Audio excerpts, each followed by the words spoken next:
Why does rejection feel so devastating?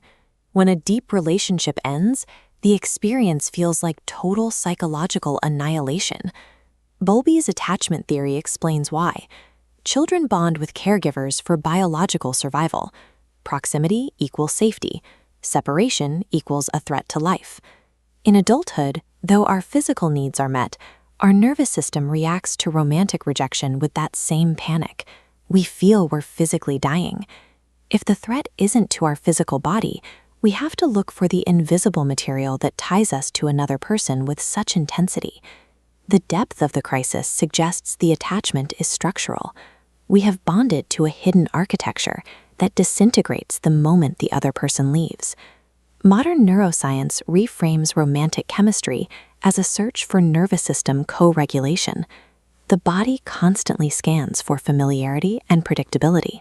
Often, we misinterpret the high activation of an unpredictable or chaotic relationship as passion, when it is actually a dysregulated system echoing old patterns.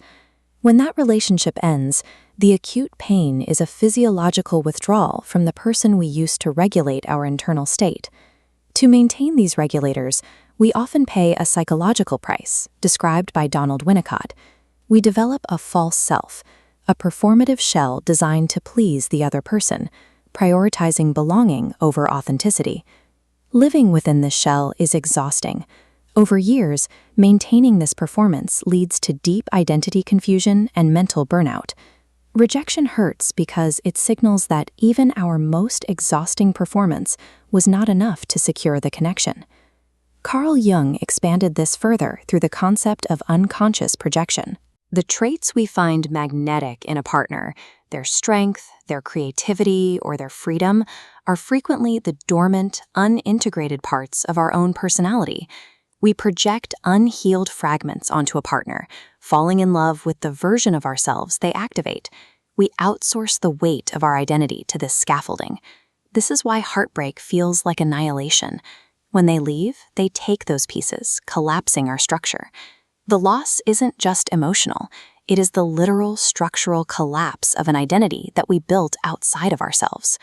The identity completion theory provides a unified map for this experience, bridging the gap between our survival instincts and our identity structure. Relationships function as a diagnostic mirror, surfacing the unintegrated parts of the self that we typically hide or outsource. A partner reflects our unfinished business, our hidden projections, our nervous system wounds, and the adaptive false selves we've relied on since childhood. This reframes a breakup. It is no longer a permanent destruction of the self, but a blueprint showing exactly what parts of your identity need to be integrated internally. Healing starts when we shift the question. Instead of looking for who will complete us, we look at the internal fragments. What part of myself am I still trying to recover through this attachment? Mature integration is the ability to remain fully oneself, maintaining boundaries and internal regulation while staying open to genuine love. Secure attachment is wholeness expressed through connection, not a self completed by it.